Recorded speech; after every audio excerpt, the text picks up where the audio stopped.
Hi YouTube, I just wanted to share one of my favorite testimonies. This guy is Jeff Allen, a comedian. I Enjoy. I get asked a lot where how did I meet my wife. I met her at a comedy club a number of years ago, and I couldn't see her because of the lighting. I heard her. She had an amazing laugh. She had an amazing laugh, and it would move around. And I assumed it was a waitress because I didn't think an audience member was just hopping from table to table, you know. So anyway, I asked somebody when I got off the stage. I said, "Oh, that laugh, who was it?" They knew right away it was Tammy. She had this just husky, really just cool laugh. And after 27 years with me, it's gone. I never hear it anymore. But every now and then I'll hear her in the kitchen just laughing, and I'll run in to see what she's laughing at, and it ain't me.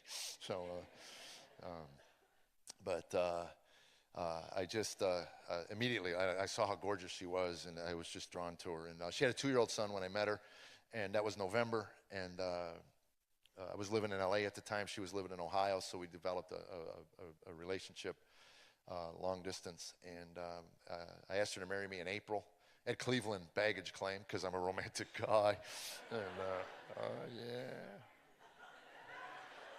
and she said yes immediately, and she had no idea the baggage she was picking up that day when she said yes. She really didn't. And that was April. And May she got pregnant, and then we got married in July, and Ryan was born in January. And I went from single and traveling 50 weeks a year I was doing on comedy clubs and casinos to married and 2 children under the age of 3. And a year later, not even a year to our marriage, it was my first trip into to AA was well. Actually, I went in at 25 years old. I didn't stay. I wasn't near as sick as those people. So,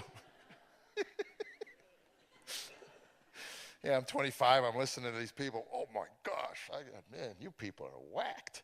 You know. So anyway, I was still doing cocaine while I was going to the AA meetings. You know, it's just the desire to quit drinking. You know. So anyway, I'm 31 years old, and on July 5th, July 6th, I told my wife I need to go to Alcoholics Anonymous. My father, I was 2 years into to my AA journey when my father asked me one day. He said, "What was the catalyst that?" Because my dad wrestled with alcohol his entire life, and he knew that alcoholics just don't walk into Alcoholics Anonymous because people are laughing and having a good time, and hey, I want to just check it out. Something had to happen, and I told him the truth. I beat my 6-month-old son in a crib. Ryan was born in January, and on July 5th, the day after the July 4th, that evening at 3 o'clock in the morning, he was crying, and I couldn't get him to stop, and I pounded on him, and Tammy sat on the end of the bed and fed him, and in the middle of all of that rum and cocaine, it hit me that my son got beat because he was hungry, and the shame that washed over me. And I just didn't think it was going to get any better. So I looked at Tammy and said, if you don't take me to Alcoholics Anonymous, I won't go. And if I don't go, we can't be married. We're not even married a year. And she's got her husband telling her. She already had one child with another guy, and now she has another child with a guy. I can't imagine the fear that washed over my wife that night. But then when you're a selfish, self-centered, narcissistic pig, you don't think of those things. So she took me to Alcoholics Anonymous the next day, and they told me to pray. I said, to what? My father told me when I was 14 years old there was no God. My dad took the time to sit me down and give me his view on the universe at the age of 14. And at that time, I was an avid baseball player. I won't go into details on that, but I just lived and breathed baseball. By the time I was 19 years old, I haven't touched a baseball probably since I was 20. I threw it back in God's face. I became an atheist on that day. I wouldn't say I was an educated atheist. I couldn't defend the position. I probably couldn't defend it today. I've listened to every argument you could have on either side of it, and there's arguments for all of it, I guess. I don't know. All I know is that I didn't believe in God, and I lived my life for me, and everything about it was about me. And now I'm 31 years old. I got a wife and 2 kids. I could tell people all the time, young men, I said, you know, you can be single, and you can live a sinful life, a really deep sinful life as a single man, but nothing will draw out the bankruptcy of your life quicker than getting married and being with another human being. And then those small children who love you unconditionally will really draw you out. and on who you are and how deep it goes inside you. And I sat there and in those meetings, and they told me, you lie, you die. It's a program of honesty.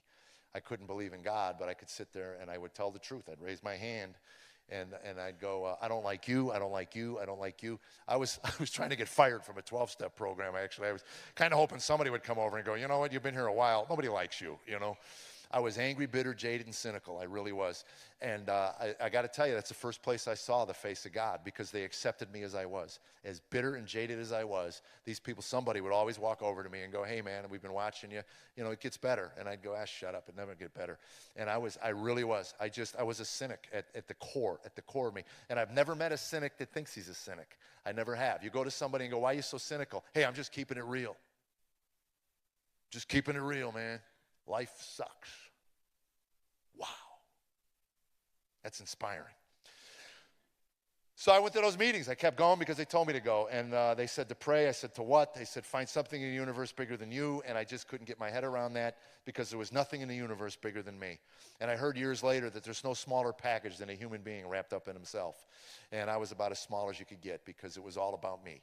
And that's the way I lived. I tried to do it, and then God put it on I didn't know God. I didn't have a relationship with God, but I believe to read. I started reading. I never read a book my entire life until I hit the age of 31. I got sober. It's amazing when you're not nursing hangovers and worrying about how to stay out of jail long enough. You know, you got spare time, you know, and a man can only bowl so many frames. So I started reading, and I started with Road Less Traveled, and I remember the opening line of that book: life is difficult. When it can be accepted as such, it no longer becomes difficult. It just becomes is. It's a series of problems that need to be solved. So that's what I realized, that my life was a series of problems that needed to be solved. So I started reading books on how to solve the problems. It started with self-help, and I started with John Bradshaw's stuff on family dynamics. I figured my dad was an alcoholic, my brother was an alcoholic, and I'm an alcoholic, so I got to see maybe there's something connection there. So I started reading about, and I found in John Bradshaw's stuff, it was interesting that in a dysfunctional family, and ours functioned, they all function. There's just there's better ways to function. And in my family, they said the baby, the youngest, which is me, is normally the comedian, the good-natured one. And I found out those are the ones that get the worst beatings until we get our timing down. You know?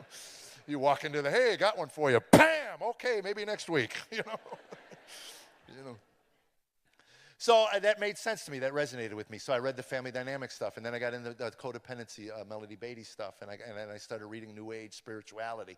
I figured maybe there was something to this higher power. I didn't quite get my head around it, because I would look at people after 4 or 5 years in the program, and they'd say, you need to get that higher power thing. And I go, what is that? And they go, well, it's whatever you want it to be. It's whatever you can grasp onto. You know. And I'm going, well, look, if I'm making up a deity, doesn't that make me delusional? I mean, either God exists or he doesn't. I get that, but I'm not going to sit there and make one up. Because if I'm going to get on my knees when life happens, and I mean life, where there's a loss of a job, a loss of a loved one, or cancer, and I'm going to get on my knees and pray to a deity, and at what point do you praying to this thing you made up, and you go, your brain just goes, you made this up. What comfort comes from that? I'm not going to make something up. So that started me, and I got into New Age Buddhism and all of that, and I tried. I dabbled in all of it. I meditated. I I did the chants. I did the New Age, where you affirm yourself. You walk in front of a mirror and you tell yourself that you're valuable and you're handsome and people like you. And I couldn't even look myself in the eye. It was so pathetic. I'm like, oh, God, this works for people. I'm like, whatever. I just wanted an answer to a bunch of questions, and I kept getting questions, and it didn't matter what I bought or what I read or what I saw or what I heard. And it would resonate, and it would resonate inside me. I remember listening to a speaker one day, and he had a great talk on relationships, and he said that his relationships prior to Alcoholics Anonymous, or prior to a relationship with God, was pretty simple. He said, I had a bag of tricks, or a routine that I did with every girl I ever dated, and there were like 8 or 10 things that I would do. I would take her to a restaurant, I would take her to a movie, a special movie, and I had a place up in the Hollywood Hills that he said that I would go, and I would tell the girl that I was with at that time, I've never taken anybody up here. Ignore the other footprints. But he had a routine, and I listened to this, and I realized prior to meeting my wife, I had a routine, and my routine was a lot shorter than that. I had like 3 or 4 things, and then when conflict would enter the relationship, I would flee. I hated conflict. There was no conflict in our resolution in our home. My dad was the law of the land. You'd come in, and if you disagreed with him, he'd either hit you or throw you or scream at you till you backed off. So I just learned to hate conflict. And Scott Peck said in Road Less Traveled, true love can't even begin till conflict enters a relationship. You cannot have a conflict-free human relationship. You can't. It doesn't exist. Only love can grow from conflict. Everything that leads up to that first moment of conflict, Scott Peck says, was put there by God. It's an illusion put there by God to keep the species going. That's what draws us together, that euphoric feeling that everybody keeps chasing after they get married for 8 years. And I just want it the way it was when we were dating. Well, it ain't going to happen. Doesn't exist. And conflict could be simple. I want pizza for dinner. Well, I want Chinese food. Now you got conflict. Now you got a chance. So I hear this, and I'm thinking all I need are new tools. All I need are new tools. And it resonated with me. And I'm thinking, oh, man. So I run home, and I play the tape for Tammy. I go, listen to this. This is amazing. We listen to her. She's weeping, and I'm thinking, this is great. We're gonna move forward. And she goes, if you want a divorce, be a man and ask for one. What? That's what you heard? And that's when I learned. It's not what I say, it's what she hears me say. Oh, I've been married long enough now, I could say something to Tammy, see her reaction and go, what'd you just hear me say? So now when I have something I want to play for my wife, I play it for the neighbor's wife, and I go, what did you hear in there?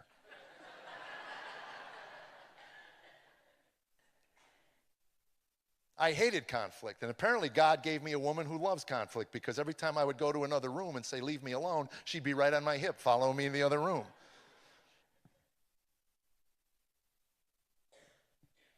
And I punched holes in walls, and I slammed cabinets, I broke dishes, I screamed and I'd hollered.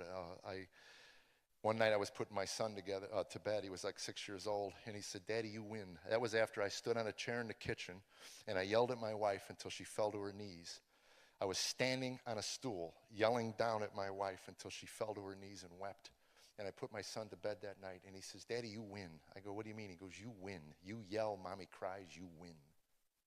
Is there anybody in this room that thinks this is the way I wanted to live my life? Had no idea where that came from. I just wanted answers. And the questions would come, and the answers would come in the form of these little books that I would read. I would read these things, and I'd go, okay, this is it. And I'd go tell Tammy. I go, I got it, baby. I think I got it this time. I got this thing here, and I'm reading it, you know. And I knew I was losing her. And I didn't want to lose it. I just didn't know how to hang on. I just wanted answers. And Tammy would and I was losing work. I was sitting on stages in these comedy clubs now and on a stool. I worked on a stool. I never got up on my feet for like 2 years. I'd sit in a stool, and I would look at the floor, and I would do the comedy, and I would just sit there, and at some point I would ask the audience, why are you here? What's the point? And some voice would come out of the back. We just want some jokes. Club owners were calling my agents and managers, and they're going, what's with him, man? He used to be funny.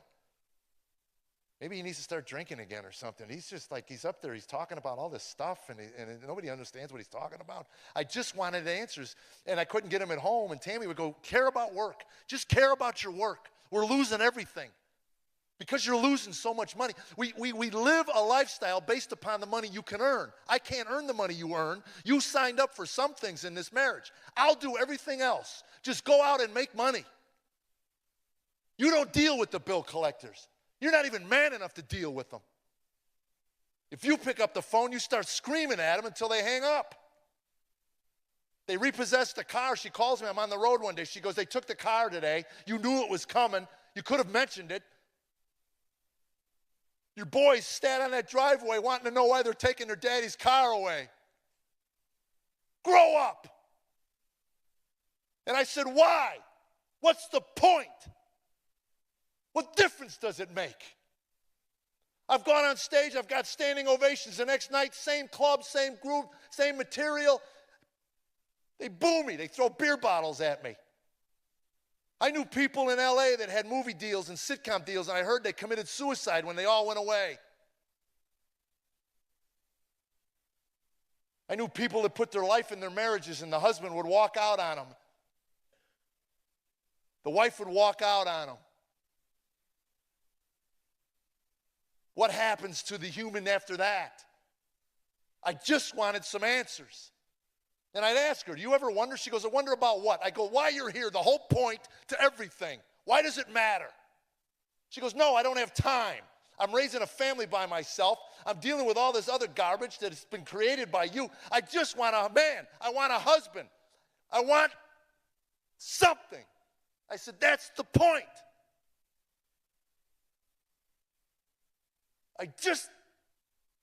I'd look in those rooms and I'd see these AA people and they were happy and content and at peace. And I go, why not me? Why not? I did my work. I read all the books. I did all the 12 steps. I did everything. Where's my peace? That's all I want. Is that too much to ask? I wanted to have a few beers. I wanted to go out and do my little jokes and raise my kids. I didn't even know why I was so racked up. I had friends going, relax, Jeff, relax. Everything was just, I was this scab. I was a big scab. And something would pick at it and this pus would ooze out.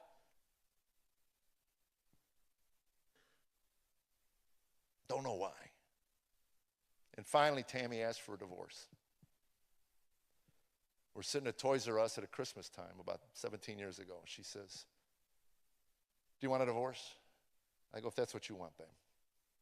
That's how we decided to get to the most life-altering decision a man and woman will ever make. It will affect your life forever. Good, bad, or indifferent. It will have an effect on your children. It'll have an effect on your friends, your family, everything. And we decided it like, hey, you want to go to McDonald's for lunch? Yeah, let's go to McDonald's. You want to take out the trash? I'll take out the trash. You want to get a divorce? Yeah, if that's what you want, babe. If you're in a marriage today that's full of acrimony, wait till you get to apathy. There's no more painful human experience that you can experience than apathy, to not care. And it's an epidemic among our young people. Seen it, done it, been there. Can you imagine Adam and Eve coming out into the garden that first day and going, oh, trees. Or, wow. Look at little kids. Everything is new. It's like, wow. We had nothing to divide up. We had filed bankruptcy, lost everything. So we got to paralegal and got some divorce papers. And Tammy gave it to me. She says, I do everything else around here. Why don't you fill out the end of our marriage? And I love this because the Bible says what Satan intends for evil, God will use for good. My biggest character flaw to this day is procrastination. So I've always said if I was a type A, I would have filled those papers out. We would have been divorced in about a week, and that would have been it. As it was a year and a half into, after she gave me those papers, I still hadn't filled out anything but the names. And a year and a half, I was sleeping in the guest room. We were cordial people. We were polite, bump into her in the hall. We ate meals together. We'd sit in the family room and watch television together. And we existed. It wasn't very loving, but it was existence. And by that time, God had time to move people into my life. And one of them was a Christian businessman who was doing comedy for $100 a week on the road, and I couldn't understand why. And by now, I'm reading Ayn Rand. I figured if materialism is it, if it's just about getting stuff, I'll get stuff. I can get my life back on track. I'll focus on the comedy, and I'll work on getting a career going again. And I still had a fairly good reputation in the club world. And anyway, I decided that that's what I'll do. So I'm working now. I'm focused on this. And now we're golfing, him and I. And I asked him, how do you accumulate wealth? Nobody ever taught me how to accumulate wealth. Wealth. And he said, in order to even enjoy the creation, you have to have a relationship with the Creator. And I thought, boy, that sounds neat. Like New Agey. It sounded New Agey. So I said, where's that at? He goes, it's in the Bible. Oh, okay. A couple holes went by. Said something else. I go, that's great. Where'd you read that? He goes, it's in the Bible. I said, stop it with the Bible. He goes, what do you mean? I go, really, who reads the Bible? He said, I do. I go, really? He goes, what's your problem? I go, I don't believe in God. God. Really? God's word. It's a little archaic, don't you think? He said, well, let's back up. What's in the Bible that you don't think is true? Maybe I can help you out. I go, I don't know. I never read the Bible. He goes, then you're not an atheist. You're a moron. Huh? And any man who suffers from an anger problem knows, the hair on your neck stands up, your stomach gets a little tight. I think I want to punch this guy for saying that, but then I would have lost access to some really nice golf courses. And if it's possible for an atheist to have an ethical quandary, I was in one. So I said, how so? He said, I'll give you the short answer. To discount and throw away an infinite God in an infinite universe, you yourself have to have infinite knowledge of the entire universe. It's a self-defeating argument. You cannot defend an absolute negative. What you're denying exists as an omniscient being. In order to deny that, you yourself have to be omniscient. You can't defend it.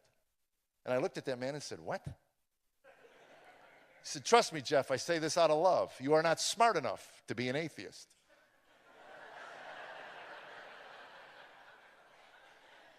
I'll be honest with you, I wasn't smart enough to figure out if the man was insulting me or not.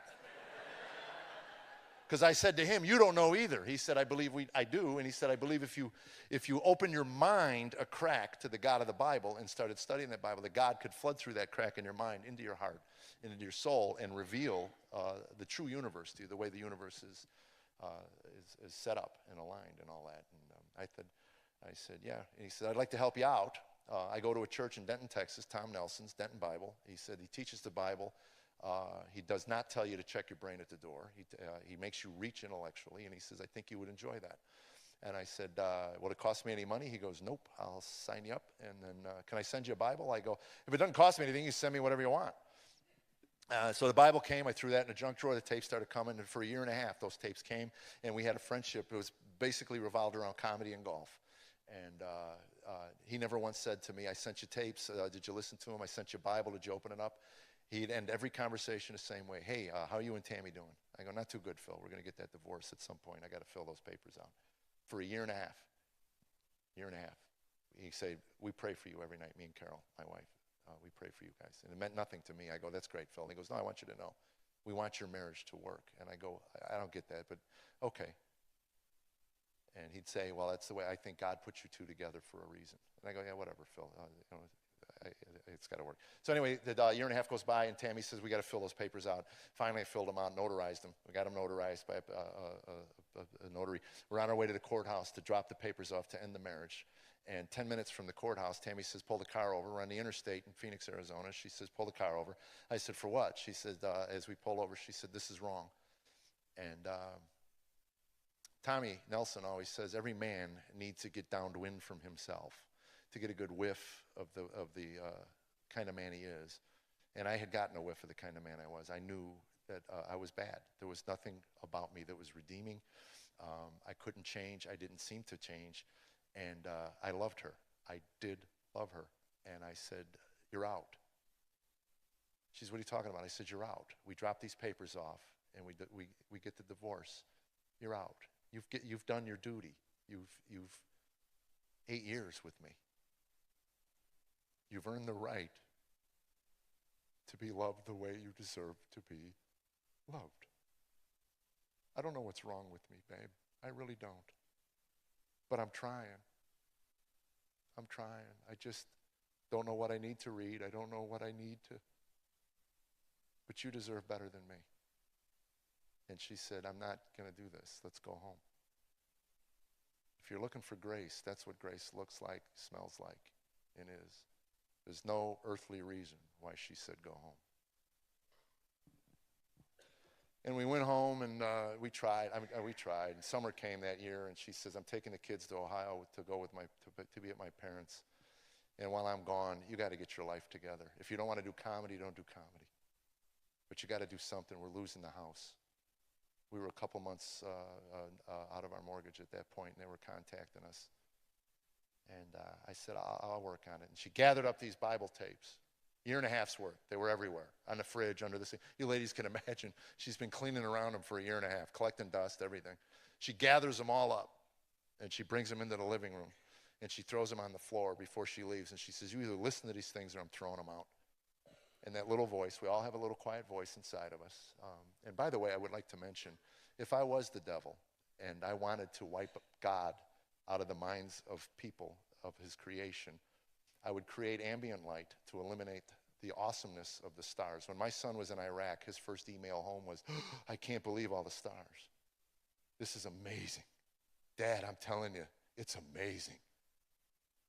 I'd eliminate the stars, so when you looked up into heavens, you saw 2 or 3, and you go, what's so amazing about that?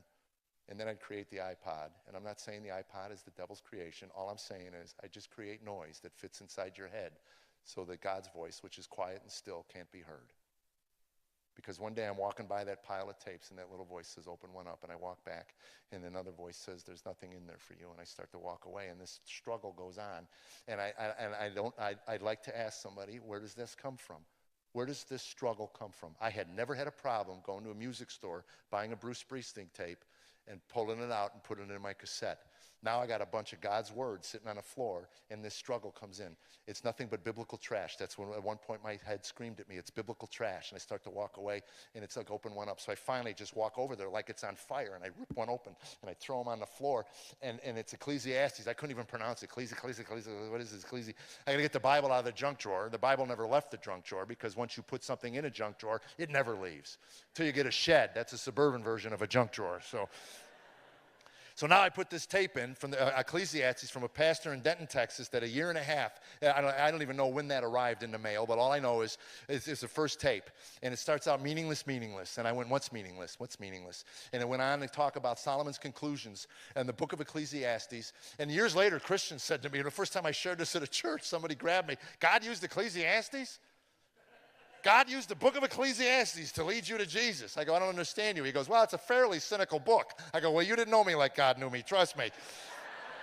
I found Ecclesiastes the most exhilarating thing I'd ever heard. Meaningless. It's all meaningless. Everything is meaningless. There's no purpose. Everything. I was like, and then what I got out of that first tape was this. Life without God will have no meaning. Without meaning to your life, there's no purpose to your life. Without purpose to your life, you might as well off yourself. And I'm thinking, wow, that's in the Bible? So I ripped open every envelope looking for more Ecclesiastes tapes. There's got to be another one in here. And I put that in there, and this is it. This was another one of Solomon's conclusions. Again, paraphrasing what was in the book by this pastor. But it was, if happiness was an act of human will, we'd all be happy. You ask anybody in this room what you want out of life. I just want to be happy. Well, what is that? How do you define that? If it's the next iPod, the next man, the next woman, the next job, the next car, the next ad infinitum, you're in for a long haul while you're down here on earth. Solomon's conclusions were nothing of this earth will ever give you lasting joy and happiness outside of God. So I'm sitting there listening to this, and I knew this because I did this. I went to the mirror, and I went to affirm yourself. Oh, what a load of garbage that turned out to be. All I wanted to know was I'm listening to this, and something is happening inside of me. And at one point, I wanted to run on the lawn and hold the Bible up. Has anybody read this thing? What a book. I was doing studies in my car, staring with my leg, making notes in my Bible. I almost met Jesus before I met Jesus. I mean, people, I'm running them off the road. They're waving at me one finger at a time. I'm like, I love you too, Wow. I have no idea why there was this moment in my life where God said, this guy's had enough. For the first time, I realized that I wanted an explanation for all these years. I wanted somebody to explain to me God so that I got it, so that I understood it, and it made a difference in my life. But the truth was I needed a revelation from God. Without the revelation, the explanation means nothing. And all of a sudden, everything was starting to change. The way I talked to people, the way I looked at people. I'm talking to my wife on the phone, and I'm going, babe, there's something going on. But she had heard this 1,000 times. It was just another one in a long list of things. And I remember when she came back that summer, and she says, how was your summer? I said, I'm a born-again Christian. She goes, what does that mean? I go, I don't know. I heard the term,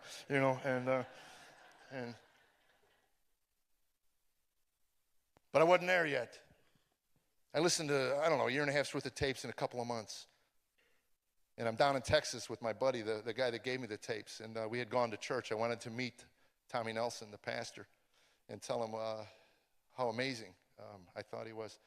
And when we got back to Phil's house, he looked at me and he said, when I met you, God put it on my heart, you were looking for something. Have you found it?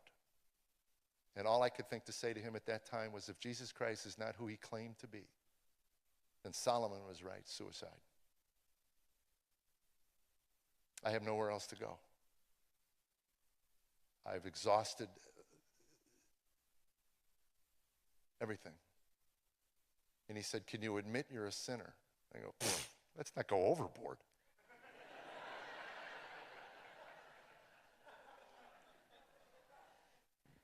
When God gets a man downwind from himself, admitting you're a sinner is really,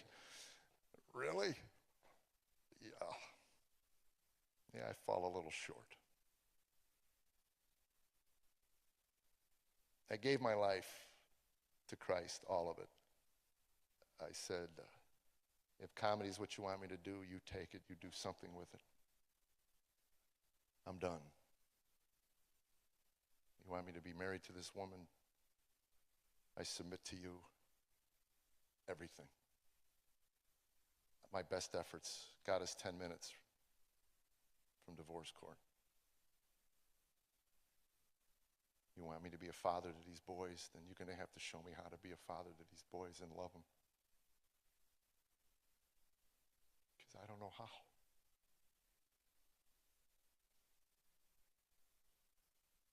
I'm yours. Doesn't mean it's perfect. Doesn't mean I didn't give my life to Christ so that I'd have a bigger house or better car. I gave my life to Christ because I believed it to be true. Didn't stop us from experiencing life. Tammy got breast cancer 12 years ago. She's still alive, and I keep forgetting to mention that. So people will email me when I get home. You never said, is she still alive? No.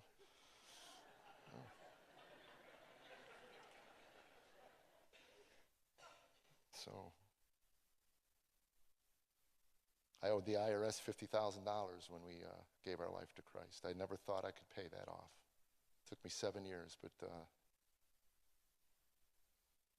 that's not why I believe what I believe. I could have got that from a Tony Robbins seminar. If Jesus Christ is not who he claimed to be, then I'm a dead man. I cling to the cross and the resurrection. I cling to the truth of that. And I don't care what you believe, the last inch is always a leap of faith. And it's not perfect. Tammy started menopause.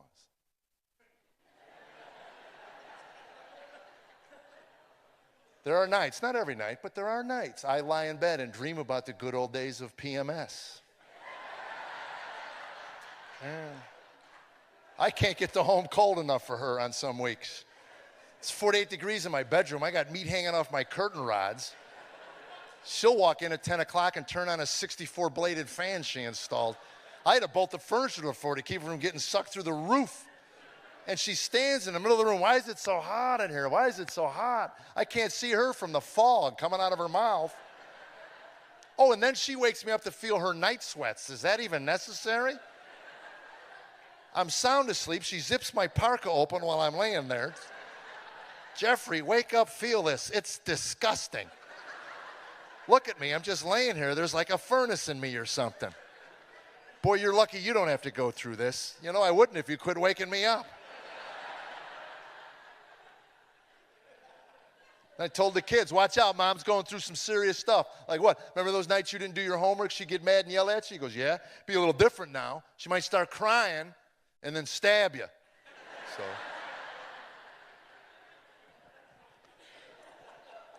And one more thing before I go. I want to share this last one. I've been sharing this story for a lot of years. And the first time I shared the part about beating Ryan in the crib, Ryan was 12, and we were at a Gaither event, and God put it on my heart to share that. And I shared that. I was scared to death. And when I got off stage, Ryan walks over to me and he goes, was I that boy you beat in the crib? And I said, you were. Daddy was a different man then. And he put his arms around me and he says, I forgive you for that. And I didn't realize, even now, I mean, it's amazing to me. If more fathers and sons would just, I forgive you. If I'd have went to my father and said, I forgive you, my father would have looked at me and said, for what?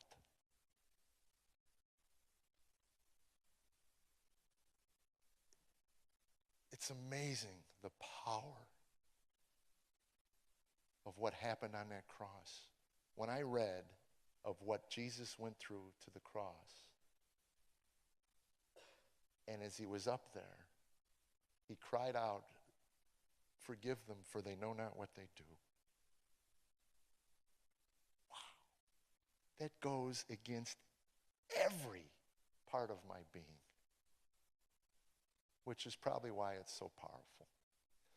I thank you for letting me share all that. And one more story before I go, because people ask, is your wife aware of the way you talk? No. I'll give you an idea of what she thinks is funny. I'm in my chair at home, and every man here, you have a chair, don't you, sir? You're darn right you have a chair. You know why? That's your throne. That's why. And if you ever went missing, they'd give a cushion in that chair to a bloodhound. Find that scent. And then they'd revive the dog and send him on his way.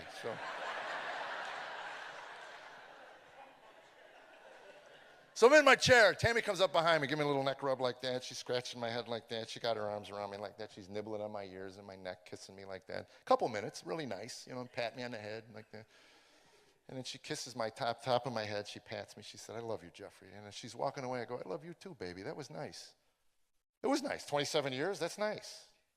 10 minutes later, my son walks in. He goes, "Hey, Dad, who drew the smiley face on your bald spot?" Yeah, what I thought was fingernails was permanent marker. She's back there scratching artwork on my skull, so don't feel sorry for her. She's sick and she's twisted. So thank you guys very much. God bless you.